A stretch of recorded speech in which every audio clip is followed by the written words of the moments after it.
కాంగ్రెస్ మళ్లీ యూటర్న్ తీసుకుంది. ఎన్నికలకు ముందు దేశవ్యాప్తంగా తీవ్ర విమర్శలు ఎదుర్కొన్న శామ్ పిట్రోడాను మళ్లీ ఇండియన్ ఓవర్సీస్ కాంగ్రెస్ చైర్మన్ గా నియమించింది. ఏఐసీసీ చీఫ్ మల్లికార్జున ఖర్గే ఉత్తర్వులు జారీ చేశారు. ఇప్పుడు మరోసారి పిట్రోడా నియామకంపై ఇంటా బయట విమర్శలొస్తున్నాయి. కాంగ్రెస్ విధానం మరోసారి బట్టబయలైందని ఎన్డీఏ పార్టీలు మండిపడుతున్నాయి.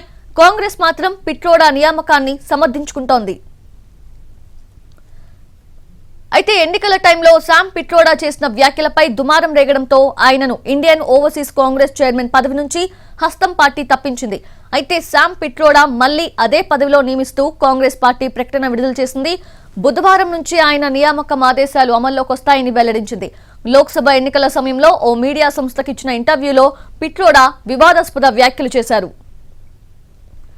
ప్రపంచవ్యాప్తంగా ప్రజాస్వామ్యానికి భారతదేశం ఓ నిదర్శనమని శామ్ పిట్రోడా ఓ ఇంటర్వ్యూలో చెప్పారు.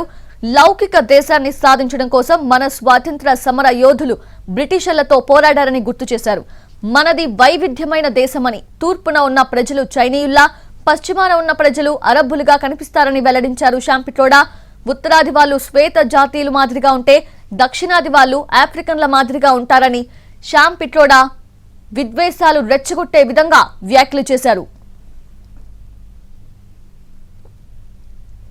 పిట్రోడా వ్యాఖ్యల్ని ఆయుధంగా మార్చుకున్న ప్రధాని నరేంద్ర మోదీ కాంగ్రెస్ అధికారంలోకి వస్తే ప్రజల ఆస్తులను లాక్కుంటారని విస్తృతంగా ప్రచారం చేశారు. దీనికి కాంగ్రెస్ పార్టీ కూడా అదే రేంజ్ లో కౌంటర్ ఇచ్చింది. అయితే అప్పుడు ఎన్నికల టైం కావడంతో ఆయనపై కాంగ్రెస్ పార్టీ చర్యలు తీసుకుంది. ఇండియన్ ఓవర్సీస్ కాంగ్రెస్ చైర్మన్ పదవి నుంచి తప్పించింది. ఇప్పుడు మళ్లీ తన నిర్ణయాన్ని వెనక్కి తీసుకుంది.